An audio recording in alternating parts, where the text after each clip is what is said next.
not only did I lose my only source of income, I was shamed and humiliated. What made you decide that you wanted to start your OnlyFans? I had been a teacher for about 20 years before all that happened. Being on a teacher salary, I just started getting caught up in a poverty cycle. You got fired from your job. What was happening behind the scenes that maybe nobody asked about? My intimate photo was actually taken off of that platform and shared across social media by a blogger in town, also shared with my employer. So not only did I lose my only source of income, I was shamed and humiliated, and my intimate photo was used without my consent. I actually became very depressed, very suicidal. I take my ketamine in the morning and I actually do it to meditation music. You're going to tell me you gave yourself ketamine at home? Yeah, I do. How often do you do it? Every day. It's the best thing that I've ever done for myself. It has helped me with anxiety, depression, suicidal ideation. What would you say is the biggest misconception about you then?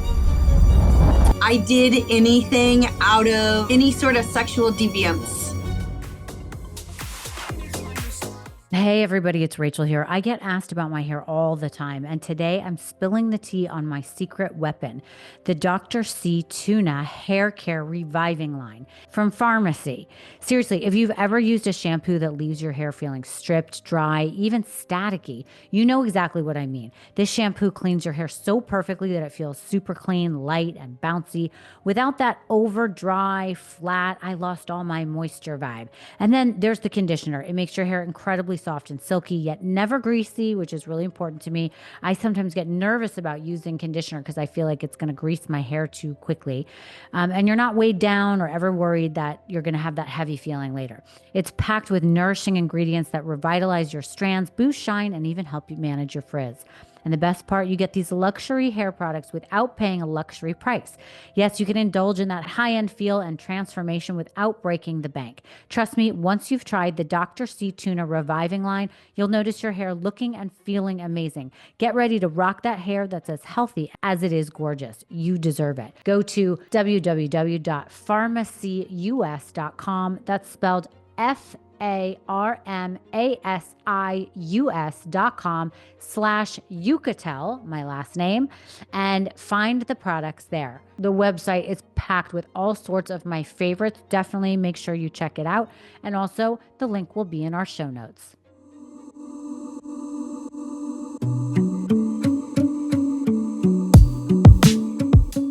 We live in a world today that loves to judge women for how they survive. Today's guest, Sara Juree, is someone you may have seen in headlines labeled simply as the teacher who turned to OnlyFans. That's the hook. That's the controversy. That's the version people ran with. But it's far from the full story. Sara was a dedicated educator working in a Department of Defense-funded STEM program for kids. She was smart. She was passionate. She was making a difference. But she was also a single mom, struggling to make ends meet in a system that often underpays and undervalues teachers, especially women. And so, like many others trying to stay afloat, she made a choice. She joined OnlyFans to support her family. Within days, a local blogger outed her, her employee fired her, and suddenly she became clickbait.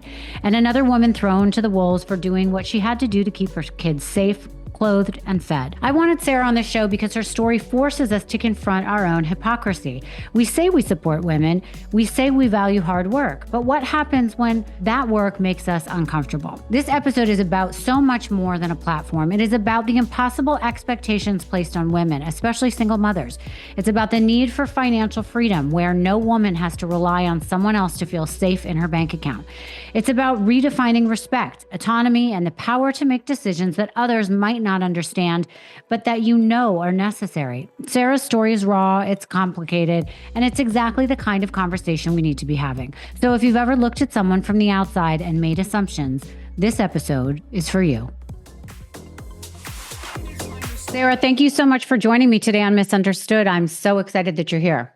Thank you. I'm so excited to be here, and I actually feel like this show was meant for me. Oh, I love hearing that. Well, I definitely think that you are somebody that falls in the misunderstood category. So I'm really excited to dive right into your story and let people know the journey that you've gone through.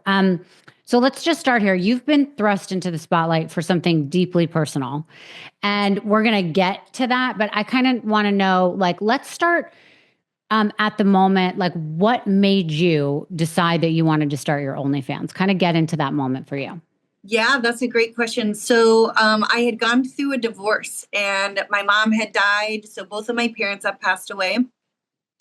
And I really was just a single mom with a very small support system. And being on a teacher salary, I just started getting caught up in a poverty cycle. My dad had died when I was 16. He was living at a park at the time, and it was just really important to me. I wanted to be the cycle breaker of the family. I was one of the first kids to go to college and get my degree. And then I found out very quickly upon being a single mom that that teaching degree was not going to get me anywhere close to my dreams in life for myself and my children. How long had you spent doing the education portion, though, to get to where you were as a teacher? Yeah, so I had been a teacher for about 20 years before all that happened. So the majority of my life, it was all I knew. It was my identity. I loved it so much. I was really good at it. And so there was a big grieving time um, when I left teaching. And I feel so deep in my soul that it's coming back full circle in some new and beautiful ways. Okay, well, I love hearing that. I just want to talk a little bit more about the teaching. What age did you teach? Yeah, so I have experienced teaching all ages, but my last position teaching was for fifth graders. Fifth graders. Okay. And what was the pay? What were you making a year? I was making about $55,000. But with the cost of housing, even in a place like Indiana, just my apartment alone was almost an entire paycheck. So you can see how easy it is to start getting caught up in a poverty cycle, especially when you're a single mom. Right. So you get divorced. Was there alimony, child support, or were you really helping these kids on your own? Um, I ended up not having child support at that time.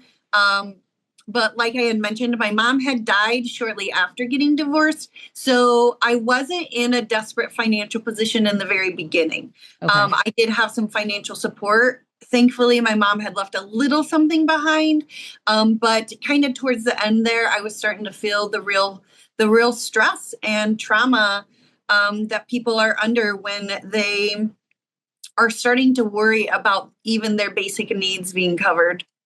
Right. So, and that's what I'm trying to get at. So it's like you were doing all the right things. You had a little bit of money, but you couldn't really get ahead. And you were in the middle of, not even the middle, you had spent decades having this career. You now have these two children that you had to support. And it's not like during, I think a lot of people, there's a misunderstanding that when people get divorced, they get child support, they get alimony, and you have some extra income coming in to at least help you with that. But in your situation, you really didn't. Correct. But what I tried to do in the meantime was to empower myself, and I would do lots of different side hustles because everybody knows that you need extra income streams. So I did everything from reading, tutoring, coaching women on reclaiming their body. I used to be 220 pounds. So I really had a passion for that, got my certification in group exercise, and even create a sublimation business on the side. And I would create shirts and tumblers and lots of other things. So I was looking for creative ways to bring in extra income. It just wasn't something that was going to be sustainable, and it wasn't helping me get out of the debt that was incurring. Okay, wait, sidestep this for a second. You were 220 pounds and you were working at the time and also trying to get fit and in shape. Like, take me back to that. Yeah, thank you. After my divorce, I really had one of those glow ups where I reclaimed my body. My mom was really overweight growing up. My grandma was as well. She was maybe well over 300 pounds. And when I watched my mom die of cancer, she died of adrenal cancer, actually, which is very rare, but it makes sense to me because the adrenal gland pumps cortisol throughout your body. So that's really showing me that her nervous system was overactive for many years of her life. So I come from a long line of obesity. I ended up getting a tummy tuck, a trainer, getting in shape and reclaiming my body. So that was really the first step on my journey. Wow. Coming home to myself, really. Wow, that is so impressive. And I'm just curious about your opinion on, the whole trend in the last couple of years of Ozempic and those kind of shots. Did you ever find yourself wanting to take that? Did that, was that something that was part of your journey? Yeah, not initially, no. So my journey was diet, exercise, did keto. I'm like every other person out there, especially who has struggled with their weight, where you have tried everything. You cannot out nutrition or educate someone more who has been integrated into diet culture, because they could probably explain exactly how to lose weight. But I think it really made me look at all the different ways that I could empower myself. So I actually started dance aerobics. I do a program called Work and hip hop aerobics, weight training, yoga.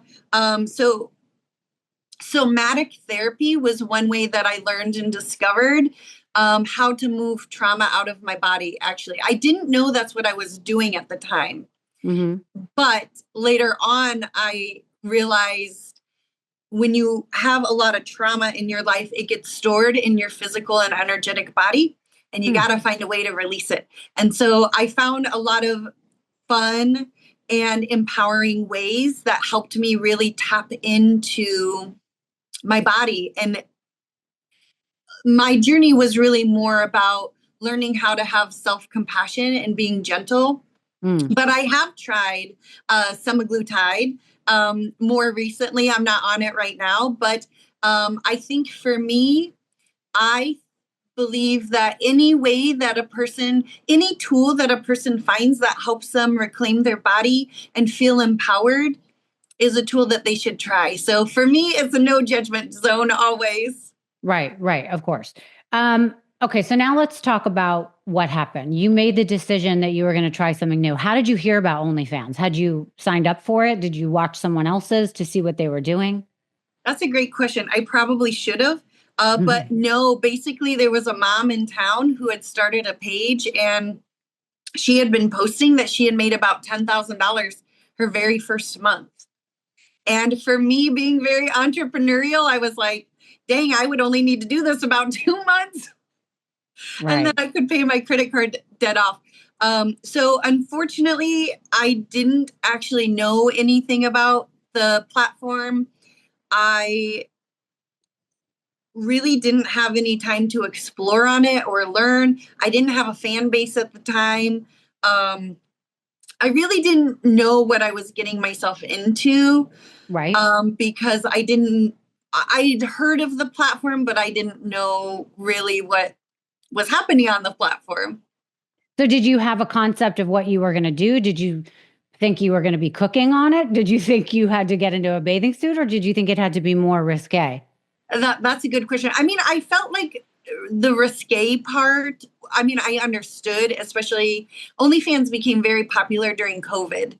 Everyone was bored and That's horny, right. I guess. But I think when I reclaimed my body, and especially doing dance, I just felt a certain way about myself. I felt very confident and very sexy for the very first time in my life. I had done some boudoir pictures, which I would recommend for any woman to really feel good about yourself. And also, from my perspective, I've been single for about 7 years. And the dating sites and the dating culture with the dick pics and sending sexy pictures to people for free, it really wasn't that big of a jump from a site on dating to OnlyFans.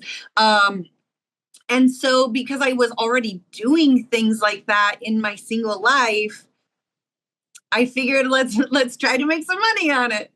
So what was your first picture or video? Like, what did you do? Yeah, it was just a nude. It was just a nude photo in the mirror. And to be honest, I really didn't have any time to explore on that platform or build any content, because it was pretty quick after that very first picture that I got thrust into that platform fully. Right. So now I'm going to back up in a second, but did you create your fan base because all of a sudden you were in the media about it? Or once you started to post things, you started to see that people were following, forget what we're going to, where the media gets a hold of your story? Well, the media pretty much did right off the bat. Okay. Well, then before you get too into that, let's actually talk about that because first of all, you got fired from your job pretty quickly, and most of the media focused on your firing, but what was happening behind the scenes that maybe nobody asked about? Like what else was happening? Were you panicking? Were you like, thank you for asking, because this really is the part of my story that I feel like humanizes me. And it's the part of my story that I want to be talking about now. Okay. So my intimate photo was actually taken off of that platform and shared across social media by a blogger in town. And that is cyber rape. Sometimes people call it revenge porn.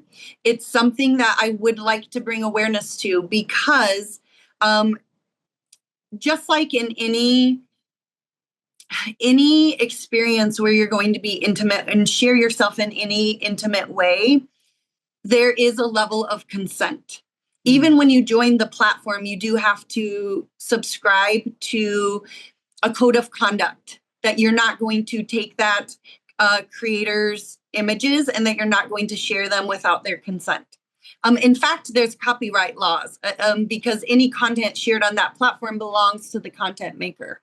Okay, that makes sense. Let me tell you something I've been loving lately, especially when life gets overwhelming. It's called Hometown Hero. They're a veteran-owned company out of Austin, Texas, making Delta 8 and CBD products that are legal, super clean, and this is key, they actually work. I'm talking gummies, vapes, and more made for relaxation, focus, and just taking the edge off without going off the rails. If you're someone who needs help winding down, dealing with stress, or sleeping better, but you don't want a pharmaceutical answer, this is the stuff. What I love most is that it's not some shady gas station product. Hometown Hero is lab tested, legit, and veteran supported, with a portion of every sale going directly to military and veteran charities.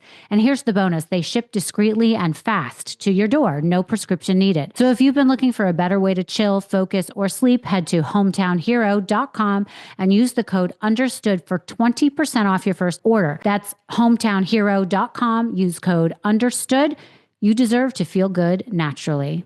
Hey everyone, I just wanted to take a quick moment to chat about something that's really been on my mind lately, my health journey. As a busy mom and businesswoman, it can feel overwhelming to prioritize my well-being, right? But ever since I found Holistic Goddess, it's like I've discovered a whole new way to think about health. They've vetted everything in their marketplace, so I know I'm getting quality products that actually really work. It's like having a friend who's done all the legwork for you. That's exactly what Holistic Goddess feels like to me, a friend sharing their real experiences and recommendations, and that's who I want to be for you, sharing things that have helped and worked for me personally. Please give Holistic Goddess a try to be your marketplace for trusted brands. Go to holisticgoddess.com. If you find something you like, use code understood for 15% off. So somebody in town happened to see what happened and put it out there to essentially shame you, I'm guessing. That's exactly what happened. So my intimate photo was spread all across social media, also shared with my employer to shame and humiliate me, essentially. Wow. And how did that make you feel? What were the headlines? What were they saying? Oh, there were no headlines about him cyber raping me. It was the headlines all got spun about me and all of these horrible stories about me, almost like I was deviant, and I was not. So there is actually a lot of research about cyber rape, and that psychologically it has a similar effect of an actual physical rape. In fact, in some ways, it can be more traumatic because the experience lasts longer. And you are really thrown into a state of powerlessness. So not only did I lose my only source of income, I was shamed and humiliated, and my intimate photo was used without my consent. And there are not strong enough laws to protect people. And I actually became very depressed, very suicidal. Oh, wow. Sarah, I'm so sorry to hear that. So at that point, you get called in. Did they give you an opportunity to take down the photo and keep your job? Or were they like, this is too embarrassing for us, you can't be here? Because what's shocking to me about that is there's almost like this, I mean, this way that people are thinking that women, if they have to do anything like that, that is so dirty, and which doesn't make sense to me. I mean, it's OnlyFans, and why would that be something that you couldn't do while having your job? Did they think you were too scandalous to work with children? Yeah, that's a great question. And I really can't answer it just because there's some legal things around that. Well, let me rephrase the question though. Do you think that society holds female educators to an impossible level of purity or something? Oh, that's a great question. Yeah, I think that there are certain professions perhaps that women are dehumanized in, and they are treated as if they're not allowed to have a private or personal life. And it's very interesting to me that the way we value people in our society is by paying them what we think they're worth. And here I am using a job that I have a degree, I'm using my heart and soul, and yet society basically is telling me that they don't value me, that society was okay with me shopping at the Dollar Tree to support my children at night. So that to me really is more of an underlying discussion as to why teachers are not held in more respect and reverence. And I would love that my story actually starts opening up conversations, because my story got hijacked from me, which is why I am back reclaiming my power, my voice, and advocating for things like this. So, I mean, I'm assuming, because you said you were suicidal, that at that moment you were regretting everything you did, and now you've lost your job. You have no source of income at all. Was it very soon after that you started to see an uptick in followers, or whatever the word is, subscribers, and you started to make some money? Yeah. So the blessing and the curse is, the blessing in the whole story was that the media caught a hold of it, because I had an influx of interest in the story, which created a pipeline. It scaled my business so fast. I really didn't have a business. I didn't have a funnel. I didn't have content. But it did teach me the power of the media, and how the media is a double-edged sword. Right. So how soon, like that first month, what did you make? My very first month was about $17,000. So maybe more than 5 times what I was making in my teacher salary. So at that point, were you like, okay, now I don't feel so bad? Or were you still laying in bed like, oh my God, I don't know what's going to happen to my life? Both. Thankful that money arrived. I don't know. A lot of people don't know about me was, after my divorce, I went on a very spiritual journey, and I've been very big in energetics, manifesting. And my daughter had written on a dollar bill about 5 years ago, "Millionaire Mama." And so I had been manifesting this $1 million for so many years. And so here, all of a sudden, it's kind of showing up in my life, but it was happening in such a traumatic way. And what I want to piggyback on is, and I write about this in my book, was when I was 19, my very first sexual experience was a rape. And it was with a football player at the university. And at that time, I had never kissed anybody, and I was too scared to say anything, because at the time in the media, there was a girl in college who had came out about some lacrosse players who had raped her, and the media shamed her for it. And so I held that secret, and I had this very deep fear of being in the media and being shamed, and things twisted around like it was all my fault. Yeah. And so it is my deep belief that I manifested, unfortunately, this experience from that traumatic experience at age 19. Mm. And the universe was bringing this full circle in my life because I had to go back and I had to heal some sexual abuse trauma. Wow. I mean, that's really powerful. So was there a moment though that solidified your belief in your personal growth and autonomy? And like, was there a moment though that you were finally like, okay, wait a minute, I'm okay with this. I'm above this. Yeah, it was sort of that tension of opposites, right? Like Right. everything's happening at one time. And so I'm trying to sift and sort and figure this out. Like on one hand, I've made more money than I've ever made in my life. On the other hand, I'm so traumatized, humiliated. I live in a small town. The blogger wrote some really disgusting and things about me that were personally defaming. And so that was difficult as well. And I think there's just all of these layers about programs that we're taught as women around sex, around sexuality, around our bodies. And so really what this was for me was a catalyst for me to explore my deepest beliefs, programs, shame around sex, shame around my body, shame around sexuality. And so I think it was everything. It was the portal, a very painful portal, but it was the portal that I needed now on the other side of things to see why I needed this deeply triggering experience, because it really showed me where I had more wounding. Wow.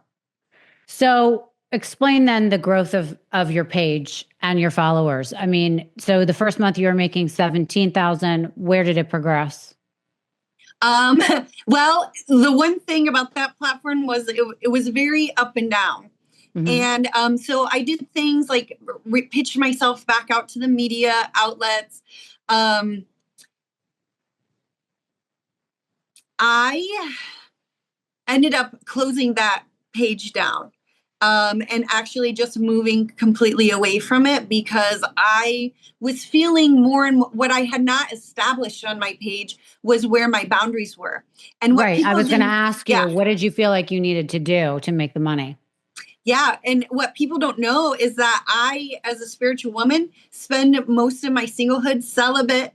So here I am being portrayed as a porn star, and I had been mostly celibate. And I'm still also very, very careful with who I share my physical body and energetic body with. Wow. So that was... And that's so interesting because that's not how you represent yourself on the site, but in your real life, you're the opposite. Yes. Well, and really, I didn't have a chance to represent myself on the site because, again, all of that exploration time where I would have possibly been able to go on, explore the site, explore my boundaries, explore what I would feel comfortable with.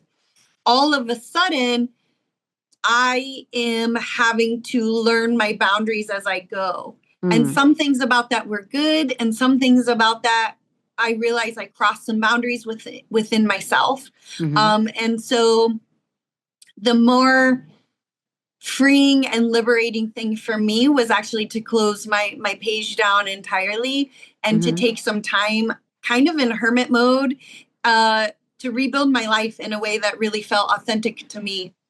And did you end up opening the account again? I wanted to. And I still maybe at some point in time may as a clearinghouse for people who have had sexual trauma or sex addiction, actually. From my experience being on the site, there's a lot of people that's hurting, and there's a lot of people that shared a lot of personal stories with me about their own abuse.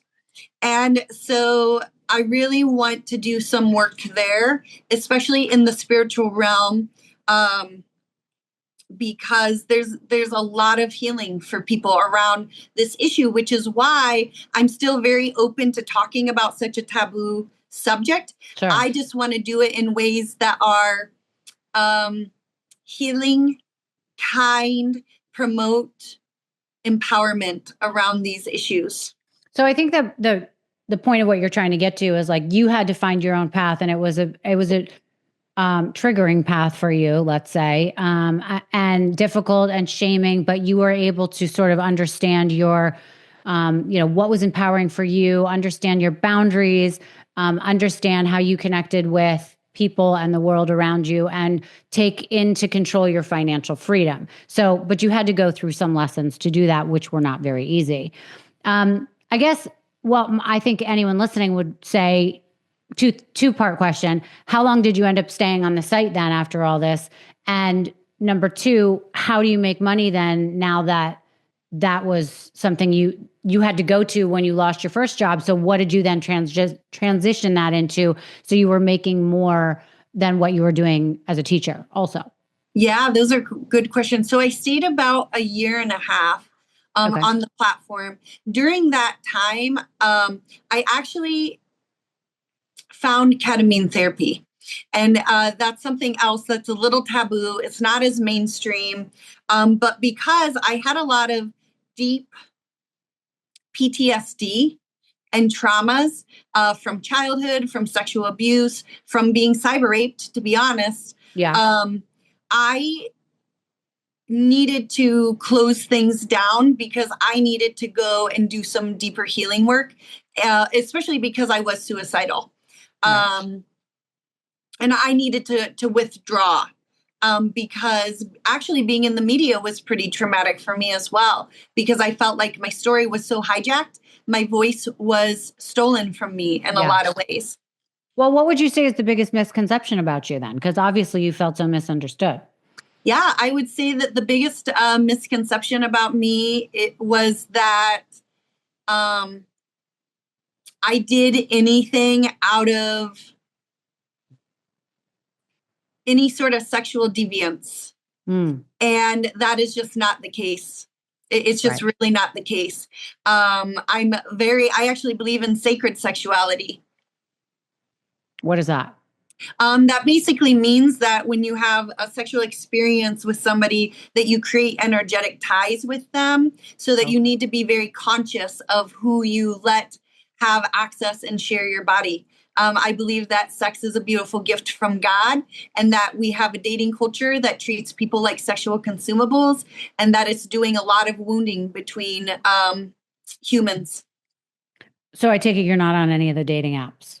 I'm on dating apps, but I'm not dating. I mean, I'm not partnered with anyone. And I have been manifesting a heart and soul connection for a long time, actually. How do you think that you'll eventually find your connection? Do you think it'll be through a dating app? Do you think it'll be through someone you meet at the supermarket? I don't know. That's a good question. I don't know. I think I just leave it up to God. Because I believe there's somebody out there for me, but it's going to have to be the right connection. It's going to have to be a healing connection. And I really needed to be in a better emotional space. I really needed to go and do some deeper healing work if I was going to call in a healed partnership. So I had to take some self-accountability and go do some more work on myself. So it's been 7 years. I don't know if anybody ever gets to a true healed state, but I certainly in 7 years have done a lot of work on myself. And I'm curious about the ketamine therapy. We've done an episode on that at least once, and people swear by the results from it. Did you go to a place that does it and they guide you through it, and you went for multiple times? Tell me about that a little bit. That's a great question. So we do have a clinic in town, but I ended up not going there just because there are some restrictions on driving.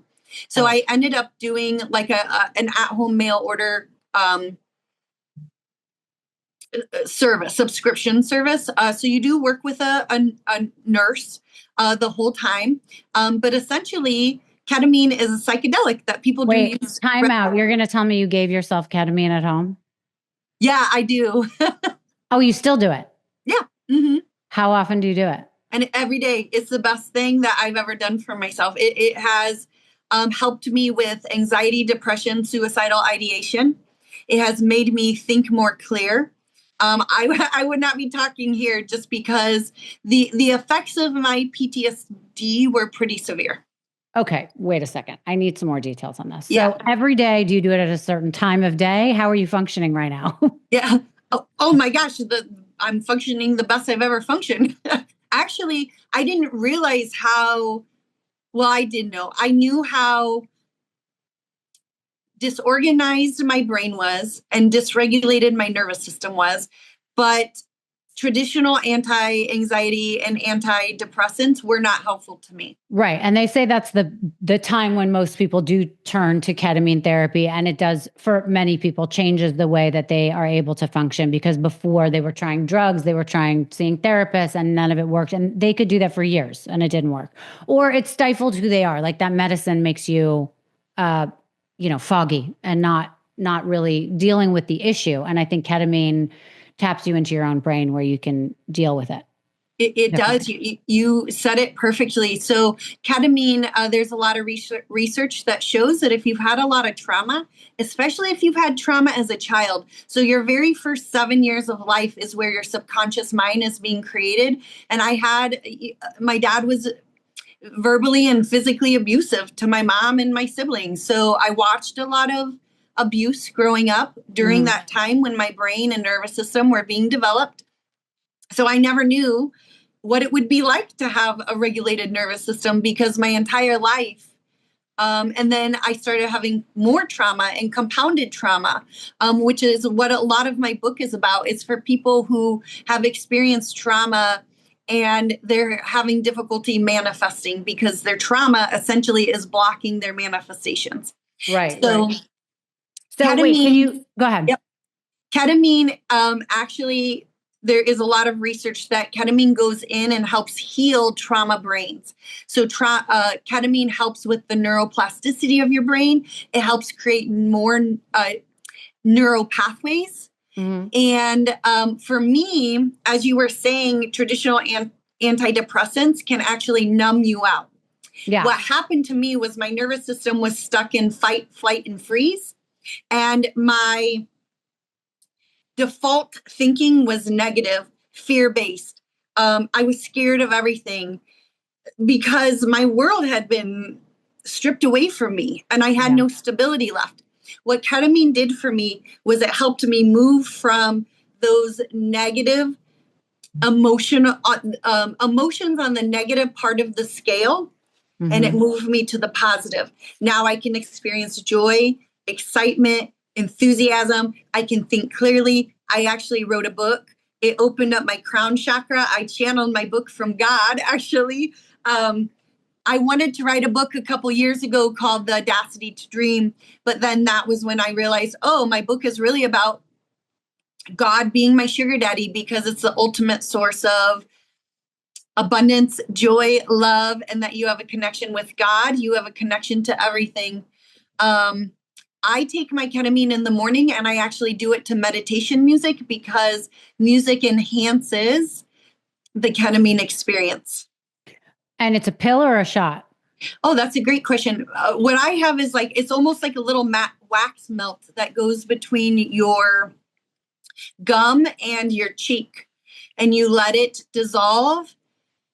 And then you're able to relax, think clearly. It allowed me to go in and access those very traumatic experiences and do some more healing work around that, because I was also one of those people who had done years and years of talk therapy.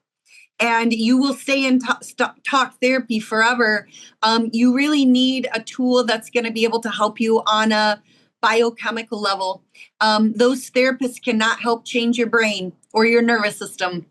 So every morning you sit, meditate, put this in your mouth, and how long do you feel it work immediately? And then how long does it take to kind of dissolve?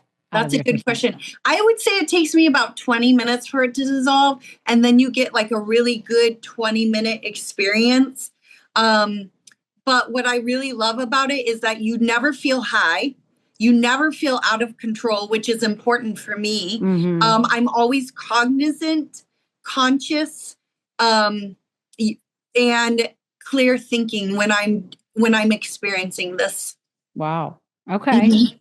Love it. Sorry, we took a whole sidebar there, but Yeah. that's fascinating. So is that considered microdosing? Is that what? Yes. Yep. So that's why I do it with a nurse. And what I really love about this system and program is that there's a daily check-in. They help you figure out your dosage, Mhm. and they ask you every day, how's your anxiety? How is your depression? How are you feeling? So I've Right. been able to work with my nurse on increasing or decreasing my dose, especially if there's new and triggering things going on. My only regret, honestly, is that I didn't find ketamine sooner, because I Mm. just feel like it could have changed the trajectory of my life. Oh, yeah. I mean, listen, I think it's fantastic that it's working for you. And I do know there are a lot of people that it does work for. Yeah. So that's fascinating. Um, let's go back to the story for 1 second, because you've hinted that your employer may have actually helped you with the decision to start going on OnlyFans. Can you Oh, I speak? can't talk about that. Oh, you can't talk about it. Okay. No, that's the stuff that, unfortunately, there were some legalities involved. Okay. Um, well, let's talk about your personal life. How has your Yeah. personal life changed since going public with your story? I know you said that you've become spiritual, you're sort of celibate, and you take that stuff seriously, but has it been hard to date now that people can Google you? I think yes and no. It's no harder than it ever was before. Okay. I think it's only hard because my standards for dating and what I want in a romantic partner are so high now. And I think it's harder for me because I got a lot of attention. But when you get a lot of attention, it doesn't really mean that much to you. You're really looking for intention, and other qualities. Got it. And did you answer my other question from before? So now what is your source of income? Yeah, that's a great question. So I was actually able to pivot into the insurance world, and it's pretty exciting because as I build out get ready to publish my book, I'm building a coaching program for women, specifically helping spiritual women who have had a lot of trauma, helping them work through that. So I have a coaching business that I'm building out based on the God is my sugar daddy brand. I'm doing more speaking engagements, more podcasts. I'm back out in the media again. And what's really, really exciting is brokering for myself in the area of life and wealth management. So not only am I going to be able to help women work on the energetics, especially energetics around money, wealth, worthiness, but I'm going to be able to pull in the practicals with it and help them with life insurance, wealth management, and even show women how they can create a business, get licensed, and create a team of women agents underneath me. It's very important to me in this lifetime that I'm evidence for women that you can be, do, and have anything in this world. So that is all the exciting stuff that's happening in my world now, where I'm a soon to be published author, building out my coaching business, a CEO. I have a brand identity now. And it gave me very clear focus on my soul mission, which is helping spiritual women who have had deep traumatic experiences that are also blocking them from calling in the life of their wildest dreams. Wow. Sarah, what do you want people to understand about you now that they didn't get from the headlines? What is important for the takeaway on you to be? Yeah, I think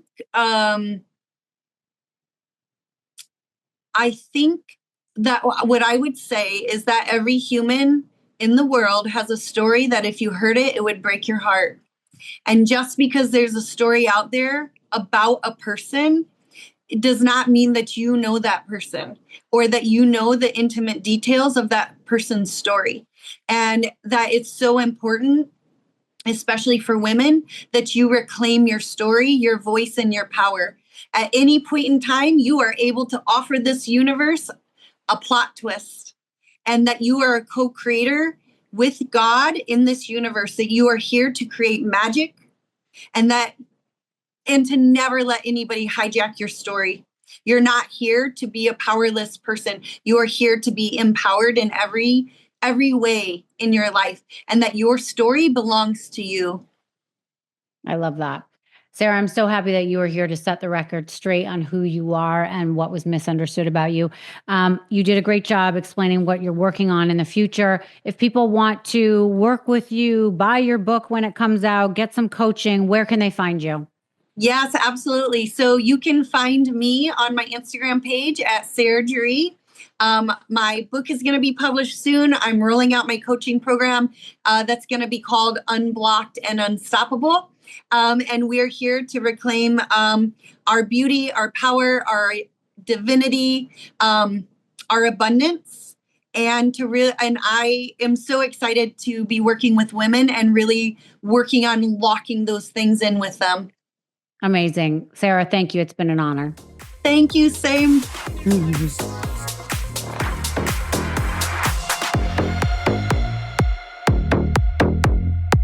Thank you so much for listening to Misunderstood. I'm your host, Rachel Yucatel. Please be sure to subscribe to the show and give us a 5-star rating and review. You can support the show by joining our Patreon at patreon.com/misunderstood with Rachel Yucatel. Do you have ideas for the show or want to reach out? Email us at info misunderstoodpodcast@gmail.com. That's spelled MISS understood. Thank you so much, and I'll see you next time.